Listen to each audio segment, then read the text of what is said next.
പ്രിയപ്പെട്ട എല്ലാവർക്കും വേറിട്ട കാഴ്ചകളിലേക്ക് സ്വാഗതം. പ്രകൃതിയിൽ മാതൃകകളില്ലാത്ത ആവിഷ്കാരമാണ് സംഗീതം. അപാരമായ മൗനത്തിൽ നിന്ന് മനുഷ്യ മനസ്സ് കൊത്തിയെടുക്കുന്ന ഘനാനുഭവം. സൃഷ്ടിയുടെ ഈ അനന്യതയാവാം എല്ലാ കലകളും സംഗീതത്തിൻ്റെ പാരന്തികാവസ്ഥയെ മോഹിക്കുന്നു എന്ന ഷോപ്പനർ നിരീക്ഷണത്തിൻ്റെ അടിസ്ഥാനം. കാലത്തെ ശബ്ദമാത്രകളായി അപനിർമ്മിക്കുകയും പുനർനിർമ്മിക്കുകയും ചെയ്യുന്ന സംഗീത കല ആവർത്തന സാധ്യതയുടേതാണ്. ശാസ്ത്രീയമായി നിർദ്ധാരണക്ഷമമെന്ന് ഗണിക്കപ്പെടുമ്പോഴും സംഗീതത്തിൻ്റെ വ്യവസ്ഥാ പദ്ധതികളും ഉൾപ്പിരിവുകളും പ്രയോഗരൂപങ്ങളും പാരമ്പര്യങ്ങളും നക്ഷത്രരാശികളെപ്പോലെ അപരിമേയമായി തുടരുന്നു. പുതിയ രൂപം കൊള്ളുകയും വികസിക്കുകയും പരിണമിക്കുകയും ചെയ്യുന്നു.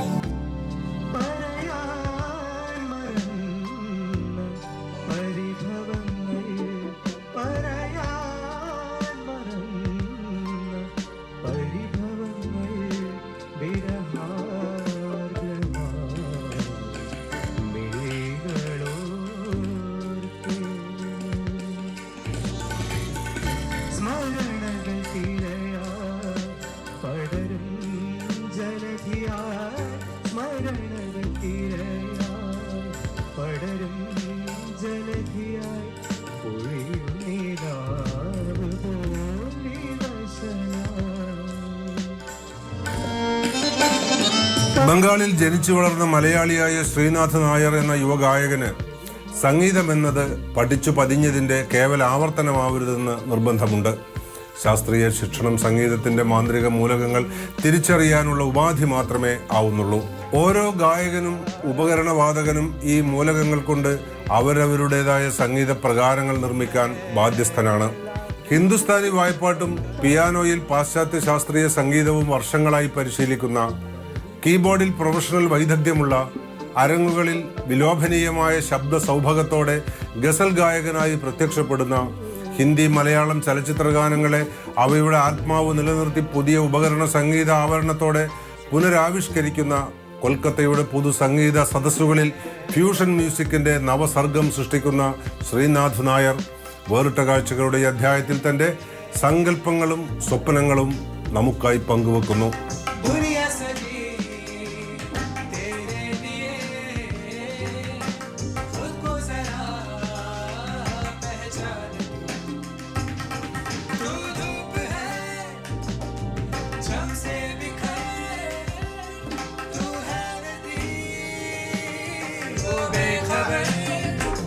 ഞാൻ പിയാനോ പഠിക്കുന്നുണ്ട്, വെസ്റ്റേൺ ക്ലാസിക്കൽ മ്യൂസിക് പിയാനോ.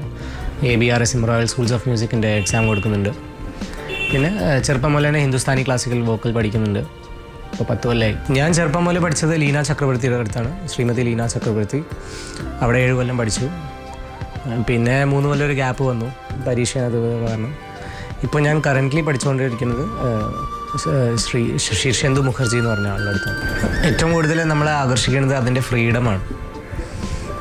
ഒരു രാഗം അല്ലെങ്കിൽ എന്തെങ്കിലും അതിൽ നമുക്ക് കിട്ടുന്ന ഫ്രീഡം, പാടാനുള്ള ഫ്രീഡം, നമുക്ക് അതിൽ വലിയ ബൗണ്ടറീസ് ഇല്ല. നമുക്ക് കുറേ സ്പേസ് ഉണ്ട്, നമുക്ക് കൂടുതൽ സ്പേസ് തരും ആസ് എ പെർഫോമർ. ആർക്കാണെങ്കിലും, ഒരു ഇൻസ്ട്രുമെൻ്റൽ ആർട്ടിസ്റ്റ് ആണെങ്കിലും അല്ലെങ്കിൽ വോക്കലിസ്റ്റ് ആണെങ്കിലും നമുക്ക് ഭയങ്കര കൂടുതൽ ഫ്രീഡം കിട്ടുന്ന ഒരു ഫീൽഡാണ് ഹിന്ദുസ്ഥാനി ക്ലാസിക്കൽ മ്യൂസിക്. ഞാൻ കൂടുതൽ കേൾക്കാറുള്ളത് ഉസ്താദ് ബഡേ ഗുലാം അലി ഖാൻ സാബ്, ഉസ്താദ് അമീർ ഖാൻ, ഉസ്താദ് റഷീദ് ഖാൻ, അങ്ങനെ പഴയ ആൾക്കാർ മുതൽ ഞാൻ കേൾക്കുന്നുണ്ട്.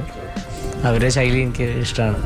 ഇപ്പോൾ കറൻ്റ്ലി നന്നായിട്ട് ചെയ്യുന്ന കുറച്ച് പേരെന്ന് പറയുന്നത് സിത്താറിസ്റ്റ് നീലാദ്രി കുമാർ. ഓഡിയൻസിൻ്റെ അടുത്തേക്ക് ചെന്ന് ഇറങ്ങുന്ന, ഹിന്ദുസ്ഥാനി ക്ലാസിക്കൽ മ്യൂസിക് ഇപ്പോൾ അധികം എല്ലാ കൈൻഡ് ഓഫ് ഓഡിയൻസിൻ്റെ അടുത്തേക്ക് അങ്ങനെ എത്തിയിട്ടില്ല അതുവരെ. അപ്പോൾ അവരൊക്കെ ട്രൈ ചെയ്യുന്നുണ്ട്, അത് എത്രത്തോളം എത്തിക്കാൻ പറ്റണോ അത്രത്തോളം അവർ എത്തിക്കുന്നുണ്ട്. ആ മീഡിയം അവർ യൂസ് ചെയ്യുന്നത് അവർ അപ്രോപ്രിയേറ്റ് ആയിട്ട് യൂസ് ചെയ്യുന്നുണ്ട്, അട്രാക്റ്റീവാണ്. ഇപ്പോൾ ഞാനിപ്പോൾ എന്ന് പറഞ്ഞാൽ ഇപ്പോൾ കോളേജൊക്കെ കഴിഞ്ഞിട്ടുള്ളൂ. അപ്പോൾ കോളേജിലെന്ന് പറഞ്ഞാൽ ഹൈ മാസ് ഓഫ് ഓഡിയൻസാണ്. പക്ഷെ അവിടെ എന്താണെന്ന് വെച്ചാൽ എൻ്റെ സെയിം ഏജ് ഗ്രൂപ്പിലുള്ള ഓഡിയൻസ് അല്ലെങ്കിൽ എന്നെ അറിയണ എൻ്റെ ഫ്രണ്ട്സും അങ്ങനത്തെ കാര്യങ്ങളാകുമ്പോൾ നമുക്ക് കൂടുതൽ മോട്ടിവേഷൻ കിട്ടും, കൂടുതൽ നമ്മൾ ബൂസ്റ്റപ്പ് ആവും സ്റ്റേജിൽ. അത് ഒരു ടൈപ്പ് ഓഡിയൻസ്. വേറൊരു ടൈപ്പ് ഓഡിയൻസ് എന്ന് പറയാൻ ഇത്തിരി മച്ചുവേർഡായിട്ടുള്ള ഓഡിയൻസ്, അവർ ശരിക്കും കേൾക്കാൻ വന്ന ആൾക്കാർ. അവർ ശരിക്കും കേൾക്കും, അവർ ശരിക്കും അപ്രിഷ്യേറ്റ് ചെയ്യും. അങ്ങനത്തെ ഒരു ഓഡിയൻസ് ഉണ്ടെങ്കിൽ നമുക്ക് ഇനിയും നമ്മൾ പിന്നെ മോട്ടിവേറ്റഡ് ആവും, കൂടുതൽ മോട്ടിവേറ്റഡ് ആവും. എന്ന് വെച്ചാൽ നമ്മൾ ചെയ്യുന്ന സബ്ജക്റ്റിൽ നമ്മൾ ഇത്തിരി കൂടി ഇൻഡെപ്ത് ആയിട്ട് ഇറങ്ങും. പിന്നെ നമ്മൾ ഇനി നന്നാക്കാനുള്ള ശ്രമം നമുക്കൊരു ഫീലിംഗ് ഉണ്ടാവും, ഇത് ഇത്തിരി കൂടി നന്നാക്കി പാടണം അവിടെ, അങ്ങനെ അല്ലെങ്കിൽ ഇത് ഇത്തിരി കൂടി നന്നാക്കി പെർഫോം ചെയ്യണം, അല്ലെങ്കിൽ ഈ ഒരു കോമ്പോസിഷൻ ഇത്തിരി കൂടി കോംപ്ലക്സ് ആയിട്ട് ചെയ്യണം എന്ന് വെച്ചാൽ അവിടെ കേൾക്കാൻ വരുന്ന ആൾക്കാർക്ക് ഇതിനെപ്പറ്റി അറിയാം. അപ്പോൾ അവരെ അട്രാക്ട് ചെയ്യണമെങ്കിൽ എനിക്ക് ഇത്തിരി കൂടി അതൊന്ന് കോംപ്ലക്സ് ആക്കണം.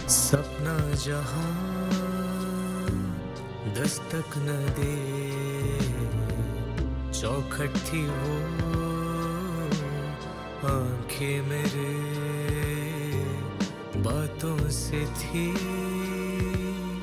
तादाद में खामोशियाँ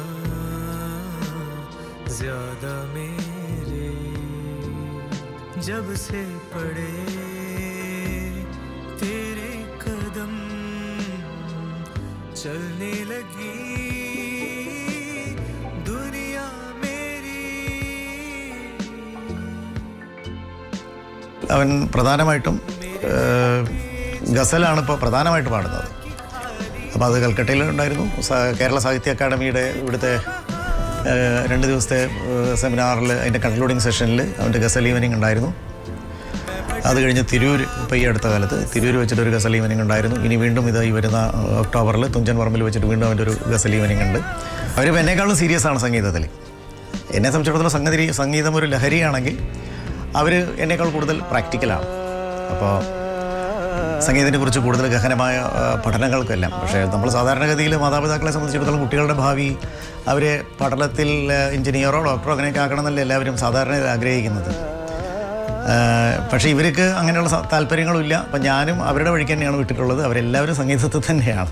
ഇവരെ വേറെ ഒരു തരത്തിൽ ഇപ്പോൾ നമുക്ക് ഇപ്പോൾ ഇവിടെ ഒരുപാട് ബാൻഡ്സ് ഉണ്ട് അല്ലെങ്കിൽ ഇത്, പക്ഷെ ഒരുപാട് മ്യൂസിക്കിനെ പറ്റി ഒരുപാട് ഗ്രാഹ്യമില്ലാത്ത ആൾക്കാരും ഇന്ന് ഒരുപാട് അതിനെപ്പറ്റി പറയുകയും സ്മാർട്ടായിട്ടുള്ളവർ കൂടുതൽ ഒരു എന്താ പറയുന്നത് കാണിക്കുകയും അല്ലെങ്കിൽ അങ്ങനെ ചെയ്യുന്ന ഒരു കാലഘട്ടമാണ് കമേഴ്ഷ്യലാക്കപ്പെടുന്ന.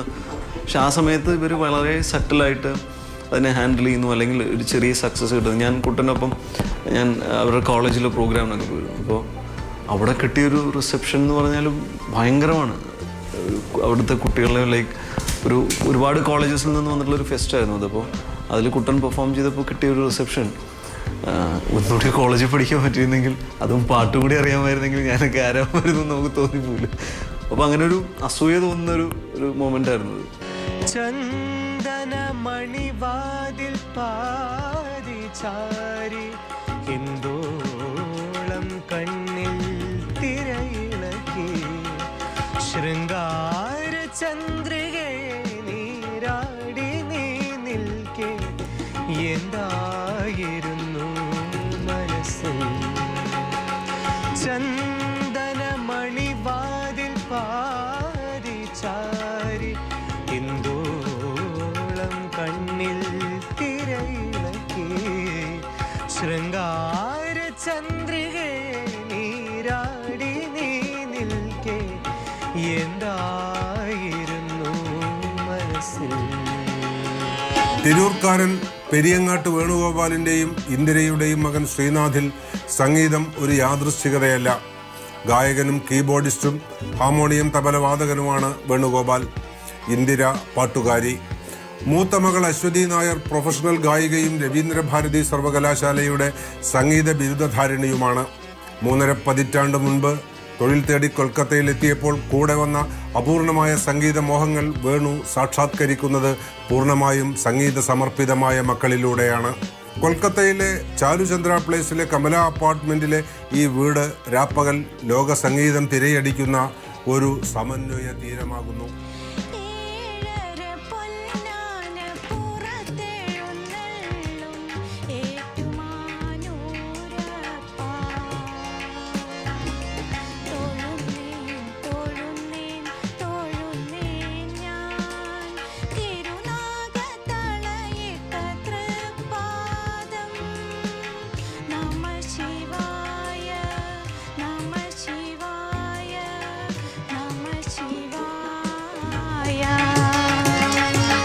കുട്ടൻ എന്ന് പറഞ്ഞാൽ അശ്വതി പാടി, പിന്നെ എൻ്റെ അനിയത്തി പാടുമായിരുന്നു നന്നായിട്ട്. അപ്പോൾ അവളിവിടെ വന്നിട്ടുണ്ടായിരുന്നു കുറച്ച് നാൾ, 1 വർഷത്തോളമൊക്കെ. അപ്പോൾ അവരൊക്കെ അങ്ങനെ പാടുമ്പോൾ അവൻ അന്ന് ചെറിയ കുട്ടിയാണ്, 3 വയസ്സൊക്കെ ഉള്ളൂ. അങ്ങനെ അവൻ ചെറുതായിട്ട് ഇങ്ങനെ പാടുന്നത് കേൾക്കും ഞങ്ങളിങ്ങനെ. അങ്ങനെ പാടി കുറച്ചിങ്ങനെ ഇടയ്ക്ക് ഇങ്ങനെ പാടുന്ന കേട്ടിട്ടാണ് അവനങ്ങനെ അങ്ങോട്ട് അശ്വതിയുടെ പോലെ അത്ര ചെറുപ്പത്തിലേ അവനെ പാട്ട് പഠിപ്പിച്ചിട്ടൊന്നുമില്ല. കുറച്ച് മുതിർന്നതിന് ശേഷമാണ് അവൻ ക്ലാസ്സിന് പോയി തുടങ്ങിയത്. സ്കൂളിൽ അങ്ങനെ ഇവിടെ അങ്ങനെ പാട്ടിൻ്റെ കോമ്പറ്റീഷനൊന്നും പതിവില്ല. പിന്നെ അവൻ ഓണായിട്ട് ഇതുപോലെ ഓർക്കസ്ട്ര ചെയ്യുമായിരുന്നു സ്കൂളിൽ, കീബോർഡ് വായിച്ചിട്ട്. പിന്നെ അതിൻ്റെ ഒപ്പം അവൻ തന്നെ പാടും. അങ്ങനെ ഒരു ട്രൂപ്പ് ഉണ്ടാക്കിയിട്ട് അവരങ്ങനെ ചെയ്യാറുണ്ട്. ഞങ്ങൾക്കും കൂടുതൽ അടുപ്പം നാടിനോടും നാട്ടിലെ നമ്മുടെ ബാബുക്ക, ദേവരാജ മാഷ്, അങ്ങനത്തെ നമ്മുടെ സംഗീതത്തിനോടാണ് കൂടുതൽ. നമ്മൾ അത് തന്നെയാണ് പഠിച്ചതും ചെറുപ്പം മുതൽ കേൾക്കുന്നതും. അതുകൊണ്ട് ആ മെലഡി ആ ഒരു ടൈപ്പാണ് എപ്പോഴും പാടാറും. ഇവിടെ വരുമ്പോഴും അപ്പോൾ അവർക്ക് അതാണ് കൂടുതൽ അട്രാക്റ്റ് ചെയ്യണം. ഡാഡി ആഛോ തുമി ആമാർ ഗാനേ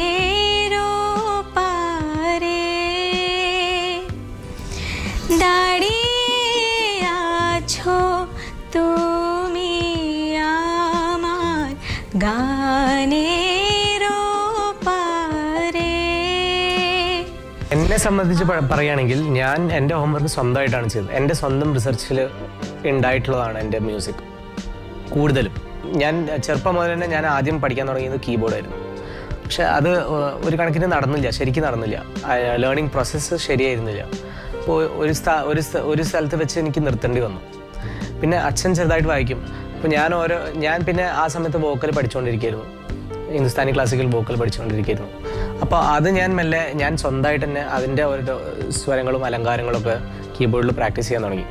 എന്നിട്ട് ഞാൻ വെസ്റ്റേൺ നൊട്ടേഷൻ, സാരിഗമപധനിസ ഇന്ത്യൻ നൊട്ടേഷനിലേക്ക് ഇത് ചെയ്തിട്ട് ഞാൻ തന്നെ മനസ്സിലാക്കാൻ തുടങ്ങി. എങ്ങനെയായിരിക്കും ഇതിൻ്റെ പ്രോഗ്രഷൻസ്, എങ്ങനെയായിരിക്കാം. അങ്ങനെ സ്വന്തം തന്നെ ഇരുന്ന് റിസർച്ച് ചെയ്തിട്ടാണ് നമുക്കൊരു ഐഡിയ, ഒരു സ്ട്രക്ചർ ഞാൻ ഉണ്ടാക്കി, ഒരു ബേസിക് ഫ്രെയിം വർക്ക് ഉണ്ടാക്കി. ഏതൊരു പാട്ടിനെ ജഡ്ജ് ചെയ്യാൻ, അല്ലെങ്കിൽ ഏതൊരു പാട്ടിനെ എങ്ങനെയാണ് നമ്മളത് മനസ്സിലാക്കുക, അതിൻ്റെ ഒരു ജഡ്ജ്മെൻ്റൽ പവർ ഞാൻ സ്വന്തം തന്നെ ഉണ്ടാക്കി. വേണോട്ടിന് എന്ത് ഒരു കാലഘട്ടത്തിൽ പഠിക്കാൻ കഴിയാതെ പോയോ, യഥാർത്ഥത്തിൽ എന്തറിയാൻ കഴിയാതെ പോയോ, ഇതിൻ്റെ ഇഷ്ടമൊക്കെ ഉണ്ടായിരുന്നെങ്കിലും അടിസ്ഥാനപരമായിട്ട് ഈ സംഗീതം എവിടെ നിന്നാണോ ഹിന്ദുസ്ഥാനി നമ്മൾ ഉൾക്കൊള്ളുന്നത് ആ നാട്ടിൽ അതിൻ്റെ ഏറ്റവും മേൽത്തട്ടിൽ നിൽക്കുന്ന രീതിയിൽ അതിനെ നൽകാൻ കഴിയുന്ന നോർത്ത് ഇന്ത്യയിലെ കൽക്കത്തയിൽ എത്തിപ്പെട്ടപ്പോൾ വേണോട്ടൻ മക്കളെ ഏറ്റവും നല്ല അധ്യാപകരുടെ കയ്യിൽ എത്തിക്കുകയാണ് സംഗീതം പഠിക്കാൻ. തബല, ഹാർമോണിയം, വോക്കൽ ഒക്കെ പറഞ്ഞു കൊടുക്കുന്ന വലിയ അധ്യാപകരുടെ കയ്യിൽ എത്തിക്കുകയും ഹിന്ദുസ്ഥാനി സംഗീതത്തിൻ്റെ യഥാർത്ഥ നിറവിൽ നിന്നുകൊണ്ട് മകള് പിന്നെ അതിനുശേഷം കല്യാണമൊക്കെ കഴിഞ്ഞ് പോയെങ്കിൽ പോലും അശ്വതിക്ക് ശേഷം ശ്രീനാഥ് ആ സംഗീതത്തിൻ്റെ ഒരു നിറവിൽ നിന്നുകൊണ്ട് തൻ്റെ പഠനം തുടരുകയും ഇപ്പം ശ്രീനാഥ് ഹാർമോണിയത്തിലോ തൻ്റെ തൊണ്ടയിലോ വരുത്തുന്ന സംഗതികൾ കേട്ട് മനസ്സ് നിറയുകയാണ്. सावन बे तो जाए पेहरवा, सावन बे तो जाए पेहरवा, मन मेरा घबराए, मन मेरा घबराए. പ്രശസ്ത ഹാർമോണിസ്റ്റ് മുഹമ്മദ് സലീമിന്റെയും ഗായിക ലൈല സലീമിന്റെയും മകൻ തബലവാദകൻ സെമീൽ ബിക്കാനി തബലയിൽ ഉപരിപഠനത്തിനായി കൊൽക്കത്തയിൽ എത്തിയത് ശ്രീനാഥിന്റെ സംഗീത പരീക്ഷണങ്ങളെ ഉത്തേജിതമാക്കി. ആ പാരസ്പര്യം ഒട്ടേറെ അപൂർവ ആശയങ്ങളെ ആവിഷ്കാരക്ഷമമാക്കി. ഒരു പുതിയ മ്യൂസിക് ബാൻഡ് സംഘാടനത്തിലാണ് ഈ ചെറുപ്പക്കാർ ഇപ്പോൾ.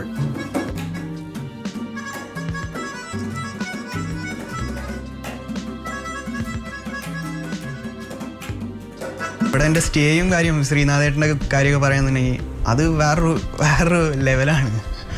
എങ്ങനെയാ വെച്ചാൽ നാട്ടിലിപ്പോൾ എങ്ങനെയാ വെച്ചാൽ ഞാൻ അവിടെ പെർഫോം ചെയ്യുന്നുണ്ട്, കുറേ പേരുടെ കൂടെ പെർഫോം ഒക്കെ ചെയ്യുന്നുണ്ട്. ഗസലാണ് എൻ്റെ മെയിനായിട്ട് ഞാൻ പെർഫോം ചെയ്യുന്ന ജോണർ.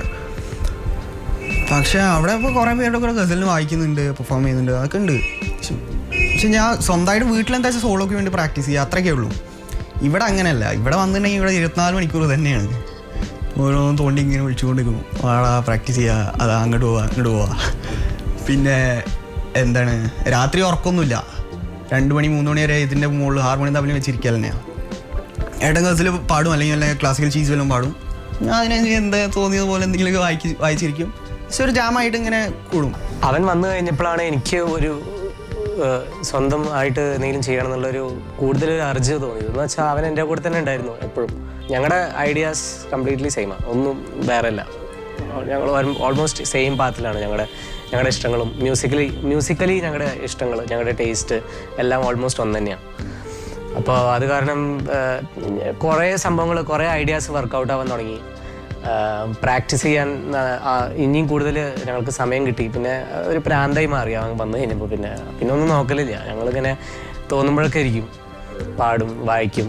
ഇപ്പോൾ ഞങ്ങൾ കറൻ്റ്ലി ഞാൻ ഉണ്ട്, സമീലുണ്ട്, പിന്നെ എൻ്റെ ഒരു ഫ്രണ്ട് ഉണ്ട് ദേബാർപ്പൺ എന്ന് പറഞ്ഞിട്ട്, അവൻ പാട്ട് പാടും, നന്നായിട്ട് പാടും. അപ്പോൾ ഞങ്ങൾ കുറച്ച് 3-4 പേര് വെച്ചിട്ട് ഞങ്ങൾക്ക് എല്ലാവരുടെയും ഒരു കോമൺ ഇൻട്രസ്റ്റാണ് ഗസൽസ്. അപ്പോൾ ഗസൽസ് ഇത്തിരി ഡിഫറെൻ്റ് ആയിട്ട് എങ്ങനെയാണ് പെർഫോം ചെയ്യാൻ പറ്റുക. ഗസൽസ് മാത്രമല്ല, ഇത്തിരി കവാലി, ഹിന്ദുസ്ഥാനി ക്ലാസിക്കൽ, അല്ലെങ്കിൽ പിന്നെ ഇത്തിരി സെമി ക്ലാസിക്കൽ ബോളിവുഡ് സോങ്സ് അല്ലെങ്കിൽ ഹിന്ദി സോങ്സ് ഞങ്ങളുടെ സ്റ്റൈലിൽ ഇത്തിരി ഡിഫറെൻ്റ് ആയിട്ട് എങ്ങനെയാണ് ചെയ്യാൻ പറ്റുന്നത് വെച്ചാൽ അതിനെ പറ്റിയിട്ടുള്ളൊരു റിസർച്ചിലാണ്. അപ്പോൾ അങ്ങനെയാണ് ഞങ്ങളുടെ മെയിൻ കോൺസെപ്റ്റ് വരുന്നത്.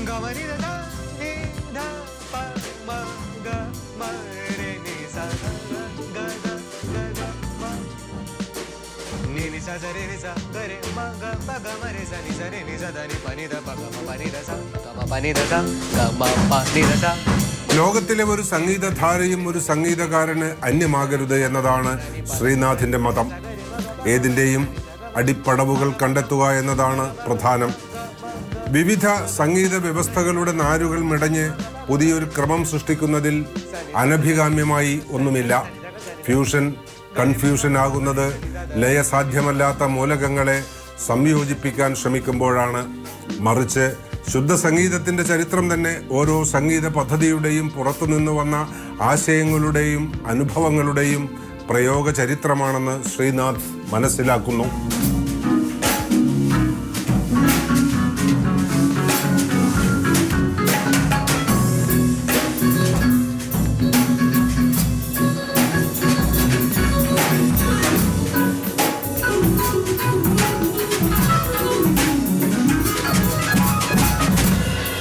ഫ്യൂഷൻ പെർഫോമിംഗ് ഗ്രൂപ്പ് എന്ന് പറഞ്ഞപ്പോൾ ആരും ഇപ്പോൾ കയറി ഫ്യൂഷൻ ചെയ്യാണ്.